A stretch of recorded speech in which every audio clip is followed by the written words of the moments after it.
Hi everybody, welcome back to our channel where we talk about all things related to power. In our last video, we talked about how to choose the right charger for your rechargeable batteries. If you're having problems finding the right charger, please check out that video up here. Let's get back to the topic. We've had some requests on how to use and maintain those chargers, and so in today's video, we'll do just that. First, we'll dive into some tips and tricks to maintain and extend your charger's lifespan. Then we'll do a dive into some common issues that our user might face and how to fix them. If you find this sort of content helpful, please like and subscribe. We put a new video out every week. If you want to suggest a topic for us to cover, feel free to leave a comment down below or hit us up at one of our social media accounts at Tenergy Official.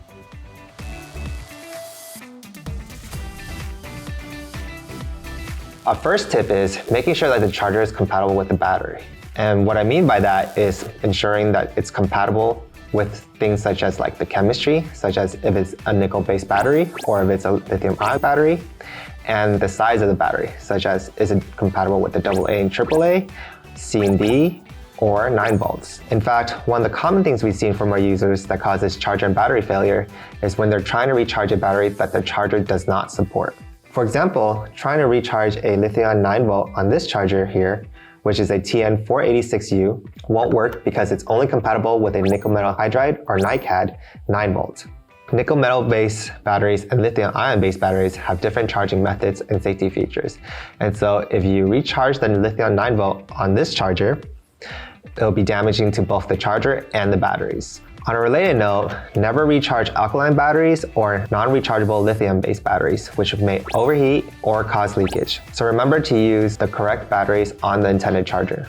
And for our second tip, be sure to read the manual and follow the instructions, especially if you have a more complicated charger that has multiple features and functions, or it can recharge different chemistries. For example, the TN299 here has a chemistry type switch between lithium ion and lithium iron. So if you want to recharge either battery type, you need to manually set the switch to the correct one. So what will happen if you don't do that? Well, in this case, you might overcharge or barely charge the batteries if you don't set the correct chemistry.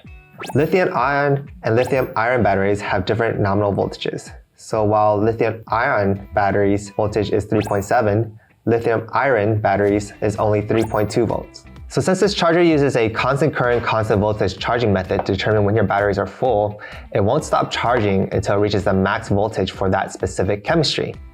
So let's say you want to recharge a lithium iron battery, but you have lithium ion selected. The charger will keep charging until it reaches the max voltage for lithium iron. And so your lithium iron batteries will be overcharged and vice versa. Our next tip is keeping track of the charge time for your specific battery size and chemistry. And this one can be a bit of a hassle, but it's good to know so that you can detect any abnormal issues between the chargers and the batteries early on.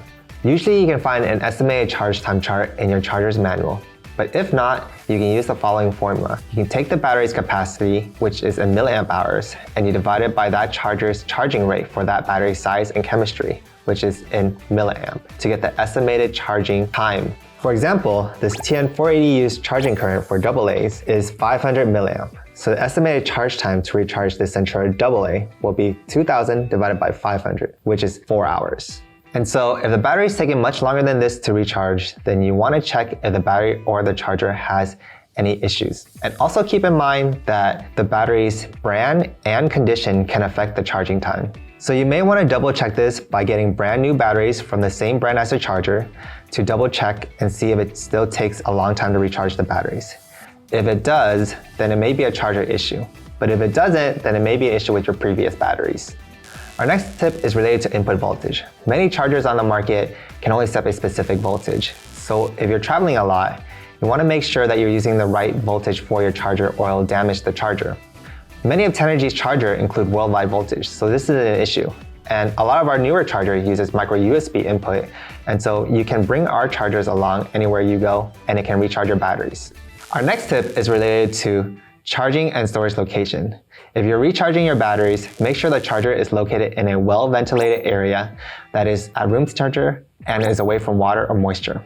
It's normal for batteries to warm up during the charging process. So by doing this, you ensure that the charger and the batteries will have a more extended lifespan. Similarly, when you're storing your charger away, unplug the charger and make sure that it's stored in a dry location that's at room temperature. So let's get into troubleshooting. Most of the time, the charger will show an error message if you have a short circuit, or if you've inserted the battery wrong, or if you have a bad cell. And what I mean by a bad cell is if you've inserted in a single-use or alkaline battery, or a battery that's not compatible with the charger, or a battery that's been over-discharged and is now dead and has a low voltage. Sometimes instead of seeing an error message, you might see blank or null. Double check that it's not one of the issues I just mentioned above, and then you can follow this method to see if the issue is between the charger or the battery. First thing you want to do is power up the charger and select a compatible battery.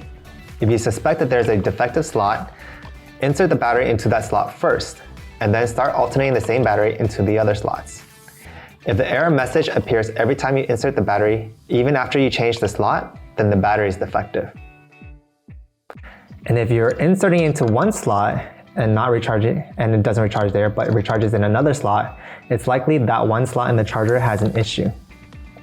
So that's an easy way for you to determine if it's the battery or the charger, and that's the problem. Now let's move on to frequently asked questions. Let's get into the first question. It asks, can the charger charge any battery brands? The short answer is yes, as long as the charger and the battery are compatible with each other. However, we do recommend that you use the same brands for the charger and the batteries to ensure you have the best performance. Our next question asks, why is my charger getting hot during the charging process? It's normal for your charger to get a little bit warm during the charging process because it's converting electricity from your AC outlet for your batteries. However, if your charger is getting way too hot to touch, then you will want to immediately unplug the charger and then diagnose the issue to make sure that there's no damage to your chargers or batteries. Here's our next question. Can I leave the batteries on the charger overnight or as long as I want? The answer is a yes and no. You can leave it in, but we don't recommend leaving it on for too long. And we always recommend that you're present while charging so that you can remove the batteries once it's full. Then you can unplug the charger so this will allow it to reset and be ready for your next use. Our next question is, what's the difference between a manual charger versus a smart charger?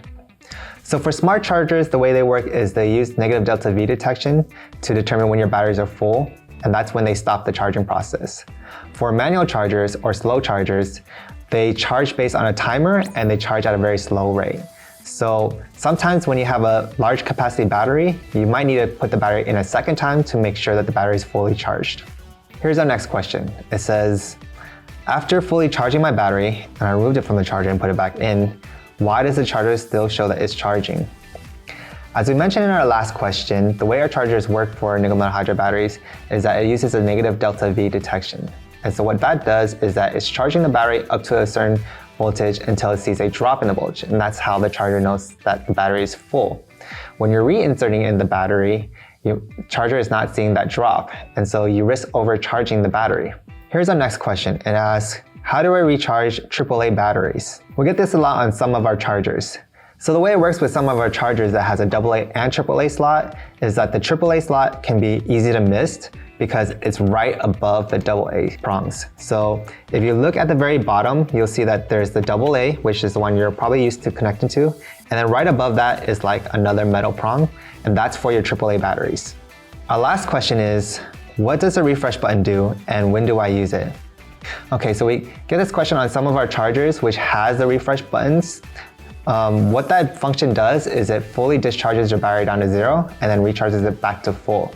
This is going to be useful if you have a nickel cadmium battery, which sometimes has a memory effect, and so you're not getting the full capacity usage out of it. By discharging it fully and then recharging it up, you're recalibrating it. This is also helpful for when you have a battery that's been sitting around for a while and hasn't been used. If you refresh the batteries, you can recalibrate the battery and get the full capacity back. And there you have it. So we hope you find the video helpful and help you maximize your charger and battery usage. Feel free to check out some related videos. If you have any more questions, leave them down below.